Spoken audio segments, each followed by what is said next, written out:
جاہلیت کا ایک اصول تھا کہ ان کا اصول تھا کیا کہ جو فاسق علماء ہیں، جو فاسق علماء ہیں، اصلی علماء نہیں، جو فاسق علماء ہیں اور جو جاہل عبادت گزار ہیں ان کی پیروی کرنا۔ فاسق علماء سے مراد علماء دو طرح کے ہوتے ہیں، فاسق ایک غیر فاسق۔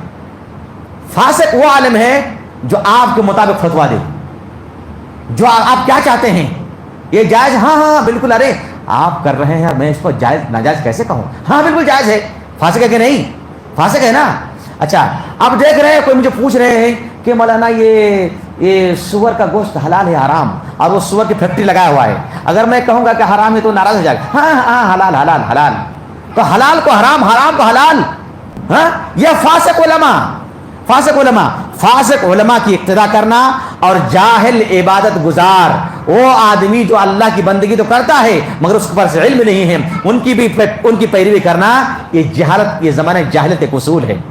اللہ تعالیٰ نے یہودوں کو علم دیا تھا، لیکن یہود کے علماء کیا کرتے تھے؟ حلال کو حرام، حرام کو حلال کرتے تھے، اس کے باوجود بھی وہ لوگ اس کی پیروی کرتے تھے۔ اللہ رب العالمین نے اس اصول کو بالکل اس کی تردید کی اور کہا یہ اصول غلط ہے اور بے بنیاد ہے، اس کی کوئی حقیقت نہیں ہے، اسلام میں اس کی کوئی قیمت ہے ہی نہیں۔ اللہ رب العالمین نے ان کے اس اصول کو بیان کیا اور کہا یا ایھا الذین آمنوا ان کثیرا من الاحبار والرہبان لیأکلون اموال الناس بالباطل، اے ایمان والو، بہت سارے یہود کے علماء اور بہت سارے یہود کے عبادت گزار لوگوں کے مال باطل طریقے سے کھاتے ہیں، حلال کو حرام کہہ کر کے، حرام کو حلال کہہ کر کے وہ لوگوں کی واہ واہی لوٹتے ہیں، اور وہ لوگ ان کے دربار میں بہت سارے مال کی نچھاور کر دیتے ہیں، لہذا یہ لوگ بہت سارے لوگوں کے مال کو حرام طریقے سے کھاتے ہیں۔ وَيَصُدُّونَ عَن سَبِيلِ اللَّهِ، اور وہ لوگ لوگوں کو اللہ کے راستے سے روکتے ہیں، جو اللہ کا سیدھا راستہ ہے اس سے روکتے ہیں۔ کون لوگ روکتے ہیں؟ علماء، یہود کے علماء اور یہود کے عبادت گزار۔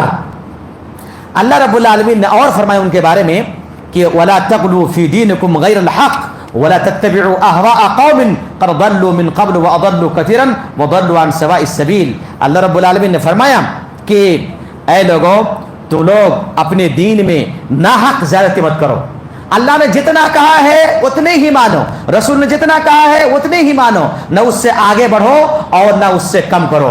آگے بڑھنے کو غلو کہتے ہیں اور کم کرنے کو تنقیص کہتے ہیں، تفریط کہتے ہیں، لہذا ایسا نہ کرنا۔ وَلَا تَتَّبِعُوا أَهْوَاءَ قَوْمٍ قَدْ ضَلُّوا مِنْ قَبْلُ، اور ایسے قوم کی نفسانی خواہشتوں کی پیروی نہ کرو جو تم سے پہلے گمراہ ہو چکے ہیں۔ گمراہ ہو چکے، مراد یہود و نصارہ، یہود و نصارہ کے علماء، وَأَضَلُّوا كَثِيرًا، اور یہ سب گمراہ ہی نہیں ہوئے بلکہ بہت سارے لوگوں کو گمراہ کیے۔ گمراہ کہ کیوں؟ ایک فاسق علماء تھے، یہ فاسق علماء کی پیروی کرتے تھے، لہذا فاسق علماء کی پیروی کیے تو فاسق علماء خود گمراہ ہوئے اور دوسروں کو گمراہ کیے۔ وَضَلُّوا عَنْ سَوَاءِ السَّبِيلِ، خلاصہ یہ ہے کہ ان کے علماء اور یہ سب کے سب راہ حق سے بھٹک گئے، راہ حق سے بھٹک گئے۔ کیوں بھٹکے؟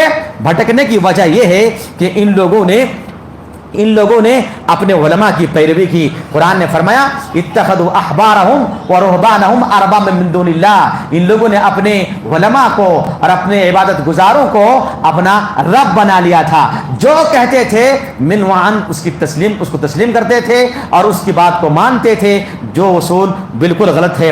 اس اصول کو بیان کر کے شیخ محمد بن عبد الوہاب یہ کہنا چاہ رہے ہیں کہ لوگوں، فاسق علماء کی اتباع مت کرنا، جاؤ تو صحیح عالم دین کے پاس جاؤ اور صحیح معلومات لو۔ فاسق علماء اگر کچھ بات کہے اس کی بات کی جانچ و پڑتال کرو، حق ہے یا باطل ہے، ایسا نہیں کہ کہہ دیا اس کو حرف اخیر مان کر کے آپ عبادت کرنے لگے، وہ بھی گمراہ ہوئے، آپ بھی گمراہ ہوئے۔ اللہ کے رسول نے فرمایا تھا کہ علماء اٹھا لیے جائیں گے، علم اٹھا لیا جائے گا، بخاری کی روایت ہے ان اللہ ينتزع العلم، اللہ رب العالمین علم کو لوگوں کے دنیا سے اٹھا لے گا۔ کہا اللہ کے رسول نے کہا کہ علم کو جو اٹھائے گا ایسا نہیں کہ سینے سے چھین لے گا، ایسا نہیں، بلکہ انما يقبض العلم بقبض العلماء، علم کو اللہ تعالیٰ اٹھا لے گا علماء کو وفات دے کر کے۔ آپ اس علاقے سے علماء وفات پا رہے ہیں، وفات چلے گئے، سب ختم ہو گئے، علم مٹ جائے گا، ایسے علم کو اللہ اٹھا لے گا۔ پھر اللہ نے فرمایا کہ پھر اس علماء کو اٹھا لینے کے بعد ان کی جگہ پہ کچھ ایسے علماء آئیں گے جو جاہل ہیں، جو جاہل ہیں۔ اتخذ الناس رؤوسا جہالا، لوگ جاہل لوگوں کو اپنا سربراہ بنا لیں گے، اپنا علماء بنا لیں گے، اپنے فاضل بنا لیں گے، اسی سے رجوع کریں گے۔ فافتوا بغیر علم، اور وہ علماء بغیر علم کے فتوا دیں گے، فضلوا واضلوا، چنانچہ وہ خود بھی گمراہ ہوں گے اور دوسروں کو گمراہ کریں گے۔ لہذا اس جاہلیت کے اصول کو اللہ رب العالمین نے نکار دیا ہے۔ جاہلیت کے قواعد میں سے، اصول میں سے ایک قاعدہ یہ تھا کہ الاستدلال على بطلان الدین بقلت افہام اہلہ وعدم حفظہم۔ یہ جاہلیت کے لوگ کہتے تھے کہ جس دین کے ماننے والے لوگوں کی فہم و فراست، ان کی عقل، ان کے علم کم ہو اور ان کی قوت حافظہ کم ہو تو یہ باطل پر ہیں۔ جن کے یہاں علم کی کمی پائی جائے، جن کے یہاں حفظ کی کمی پائی جائے، مطلب یہ ہے کہ وہ لوگ اہل باطل ہیں۔ علم کی کمی کو، وہاں علم کی زیادتی کو، یہاں علم کی کمی کو، علم جس کے اس قوم کے اندر کم پائے جائے اور جس کے اندر فہم و فراست کم پائے جائے، جس کے اندر حفظ تمکن کم پائے جائے، یہ لوگ اہل باطل ہیں۔ یہ لوگ کیا ہے؟ اہل باطل ہیں۔ جس کے پاس حفظ کا مادہ زیادہ ہو، جس کے اندر فہم و فراست زیادہ ہو، وہ حق پر ہے، وہ حق پر ہے۔ اللہ رب العالمین نے ان کے بارے میں کہا کہ جب ان سے کہا گیا کہ ایمان لے کے آؤ، تو کہا کہ وما نرى اتبعك الا الذين هم ارادلنا بادي الرأي وما نرى لكم علينا من فضل بل نظنكم كاذبين۔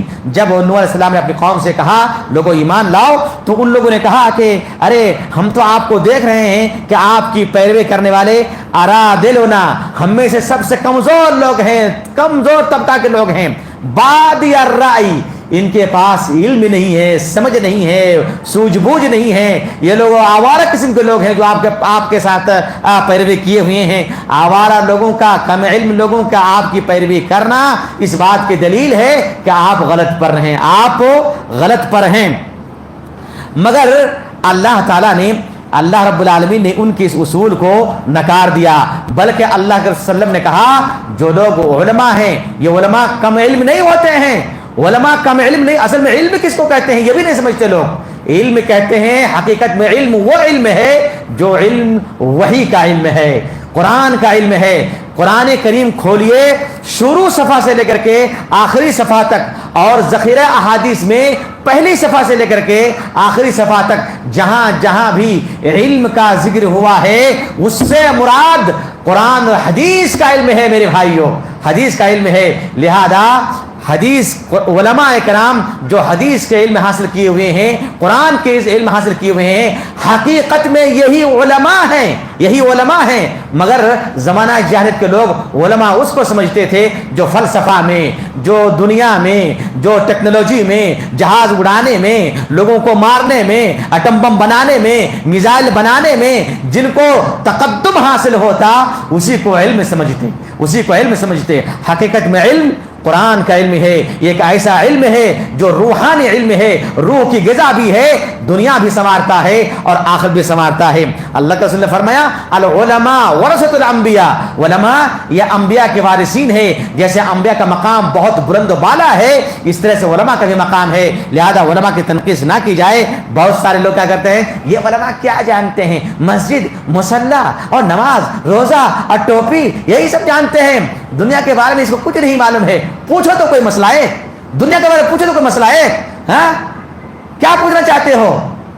ملک کا وزیر اعظم کون ہے، ہاں فارن منسٹر کون ہے، ہوم منسٹر کون ہے، سیکریٹریٹ کہاں بنی ہے، کون کون لوگ بیٹھتے ہیں، پارلیمنٹ کیسے سجایا جاتے ہیں اور فیصلہ کیسے لیا جاتا ہے، چوری کیسے کی جاتی ہے، لوگ گھسو کیسے کیے جاتے ہیں، یہی علم ہے تمہارے پاس۔ حقیقت میں علم، انسانیت کا علم علماء کے پاس ہے۔ لہذا اپنے آپ کو بڑا سمجھنا اس بات پہ کہ علماء کچھ نہیں جانتے ہیں۔ اللہ کے بندے، ابو بکر رضی اللہ عنہ عالم نہیں تھے؟ جب قرآن کریم کی آیت نازل ہوئی اذا جاء نصر اللہ، تو ابو بکر رضی اللہ عنہ رونے لگے۔ تو کچھ صحابہ نے کہا کہ کیوں رو رہے ہیں، یہ قرآن کی آیت نازل ہوئی، جیسے نازل ہوتی تھی نازل ہوئی، کیوں رو رہے ہیں یہ؟ تو صحابی نے پوچھا کیوں رو رہے ہیں آپ؟ کہا ارے اللہ کے بندے، اس قرآن کی آیت میں اللہ کے رسول کی موت کی خبر دی جا رہی ہے، آپ زیادہ دن تک نہیں رہیں گے ہمارے پاس، اس لیے ہم رو رہے ہیں۔ تو کہہ رہے ہیں اس حدیث میں ہے وَكَانَ ابو بکر اعلمنا، ابو بکر رضی اللہ عنہ ہم میں سب سے زیادہ جاننے والے تھے، شرعی علم بھی دنیاوی علم بھی، تبھی تو وہ پردھان منتری رہے نا۔ اللہ کے رسول کے بعد پردھان منتری کا کام کیا ہوتا ہے؟ پردھان منتری کا کام ہوتا ہے ملک کو چلانا، سیاست کرنا، اور چور لوٹ گھسوٹ والی سیاست نہیں، انصاف کے ترازو کی سیاست۔ ابو بکر رضی اللہ عنہ، عمر فاروق کو دیکھ لیجیے آپ، مہاتما گاندھی نے کیا کہا تھا؟ مہاتما گاندھی نے یہی کہا تھا کہ کسی کو اگر سیاست میں آنا ہے تو سب سے پہلے عمر فاروق کی زندگی کو پڑھے۔ یہ تھے ہمارے علماء کرام، یہ تھے علماء کرام۔ مسلم حکمرانوں نے حکومت کی، ایسے نہیں، علم کے بنیاد پر۔ آج بھی سعودی عرب میں صالح بن عبدالعزیز ایک منتری ہے، منتری جانتے ہیں نا، صالح بن عبدالعزیز ایک منتری ہیں، قرآن کے حافظ ہیں، اتنے بڑے عالم دین ہیں کہ سعودی عرب میں اگر بڑے علماء کے 10 علماء کا نام گنایا جائے اس میں سب سے پہلے یہ بھی آئیں گے۔ تو علماء جانتے ہیں ملک کو کیسے ڈیل کرنا ہے، لہذا علماء کو یہ کہنا یہ بیوقوف ہے، دنیا کے بارے میں کچھ نہیں جانتے ہیں، یہ زمانہ جاہلیت کا طریقہ ہے، لہذا اس کو ایسا نہیں کرنا چاہیے۔